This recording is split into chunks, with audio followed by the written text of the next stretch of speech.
नमस्कार मित्र हो.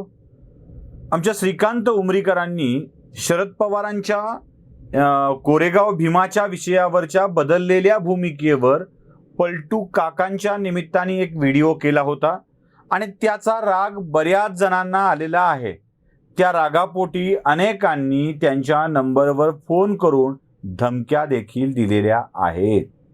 समजू शकतो, राग येऊ शकतो, पण मला काही गोष्टी मांडायच्या आहेत की या रागाचं खरं कारण काय आहे. श्रीकांत उमरीकरांनी आपली भूमिका खरी खरी मांडली हा राग आहे की त्यांनी का मांडली हा राग आहे. त्यांनी काही चुकीचं बोललं असेल तर त्याचं खंडन करण्यासाठीचे मुद्दे आपल्याकडे असायला हवेत. मी त्याच विषयाला घेऊन पुढे जातो आहे.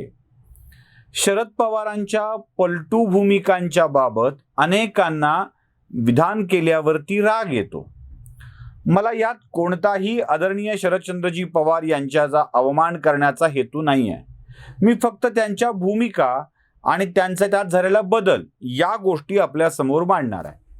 हे सर्वश्रुत आहे. एक गोष्ट सांगून सांगून आता चोथा झाली आहे, ती म्हणजे बॉम्बस्फोटामधला एक अतिरिक्त बॉम्बस्फोट पवारांनी घडल्याचं सांगितलं होतं. आता हा स्फोट घडलाच नव्हता, तो त्यांनी सांगितला कारण मुस्लिम समाजाच्या वरती याचा राग जायला नको. हे एक पहिलं.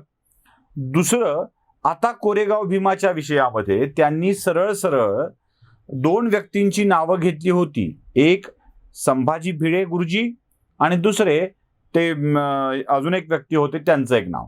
पवारांनी कोरेगाव भीमाच्या प्रकरणामध्ये अशीच दोन व्यक्तींची नावं घेतली होती. त्यात एक संभाजी भिडे गुरुजी होते.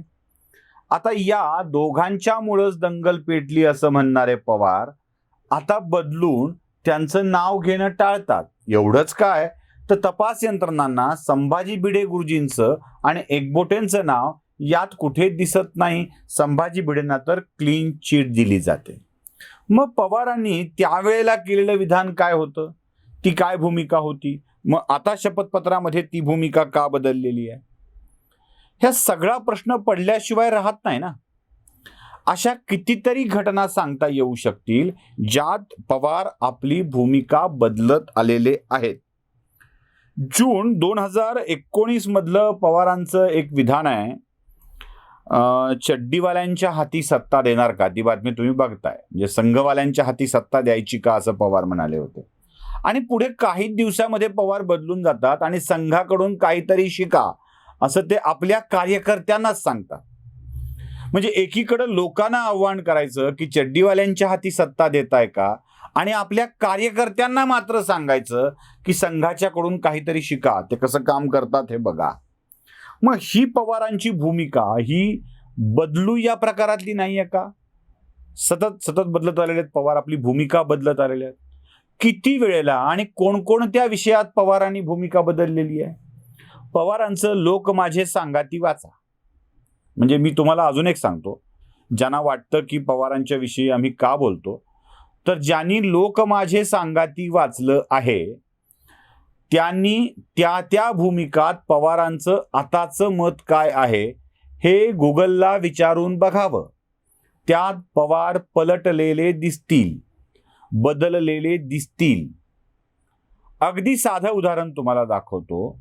एनरॉनच्या विषयामध्ये शरद पवारांनी डॉक्टर बाबासाहेब आंबेडकरांनी राबविलेलं ऊर्जा धोरण महाराष्ट्राच्या तत्कालीन सरकारने राबवलं नाही, युती सरकारने राबवलं नाही. 95 ते 99 या काळामध्ये एनरॉन बुडवण्याची घोषणा केली आणि ते धोरण राबवलं नाही असा स्पष्ट आरोप शरद पवार आपल्या लोक माझे सांगाती या पुस्तकात करतात.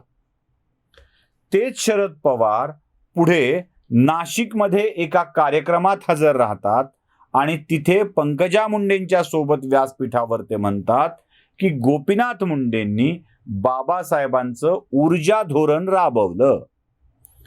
आता लोक माझे सांगातीमध्ये लिहिणारे शरद पवार खरे की ऊर्जा धोरणाबाबत नाशिकच्या व्यासपीठावर गोपीनाथ मुंडेंचं कौतुक करणारे शरद पवार खरे. मग आपल्या पुस्तकात गोपीनाथ मुंडेंची बदनामी शरद पवारांनी का करावी हाही प्रश्न उठतोच. आणि केली त्यावेळेला तर आता आपली भूमिका का बदलावी हाही प्रश्न आपल्या मनात येतो. म्हणून आम्ही शरद पवारांना पलटू असं म्हणतो.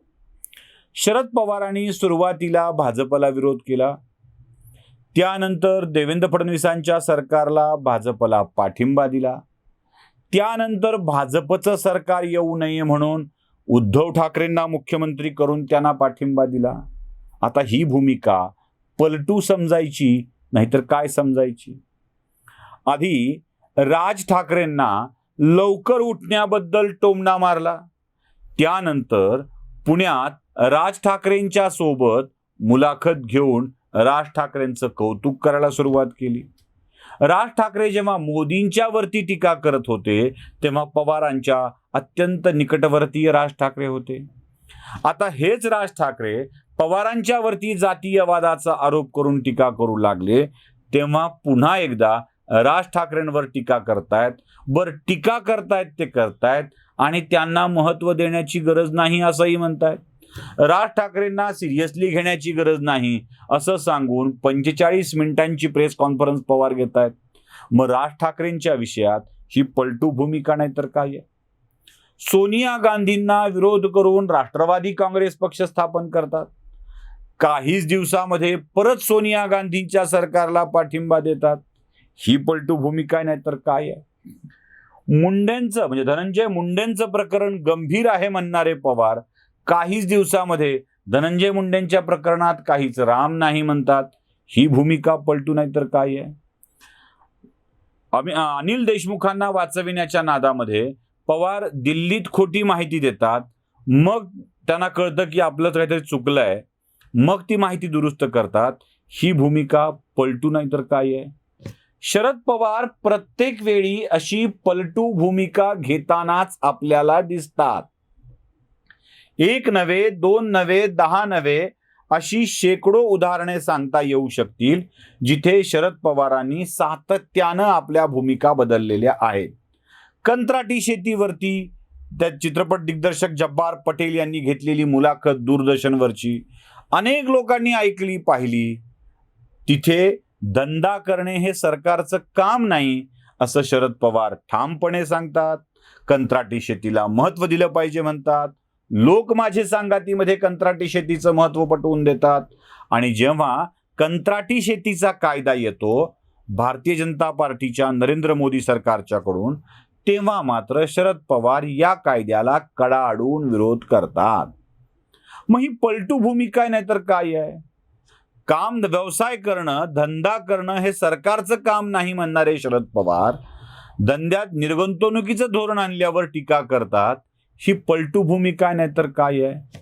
शरद पवार आपल्या भूमिका सोयीनुसार बदलत आलेले आहेत आणि त्यांचं त्याच स्वरूपाचं राजकारण झालेलं आहे. या सगळ्या विषयाला किंवा सगळ्यांना आपले अंकित करता यावं यासाठी जाणीवपूर्वक सत्ता मिळेल तेव्हा राज्यातलं गृहमंत्रीपद देखील शरद पवारांनी आपल्याकडेच ठेवलेलं आहे.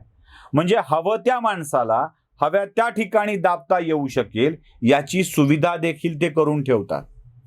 आणि म्हणूनच पवारांच्या विरोधात बोलणारे सगळेच आवाज क्षीण दिसतात. तुम्ही बघा, विलासराव देशमुख मुख्यमंत्री झाले, सुशील कुमार शिंदे मुख्यमंत्री झाले, पुन्हा विलासराव झाले, अशोकराव चव्हाण 2दा झाले, पृथ्वीराज चव्हाण झाले आणि आता उद्धव ठाकरे झाले. या सगळ्या मुख्यमंत्र्यांच्या कारकिर्दीमध्ये शरद पवारांच्या जवळचा माणूसच गृहमंत्री झालेला आहे.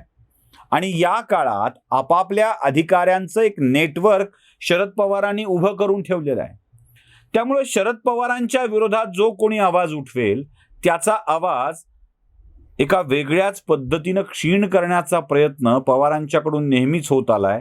त्यामुळे त्यांच्या त्या पलटू भूमिकेवर फारसं कुणी बोलताना दिसलं नाही.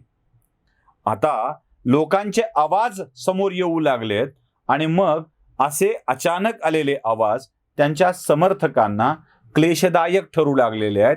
म्हणूनच अशा धमक्यांचं सत्र आपल्याला चालू असलेलं दिसतं.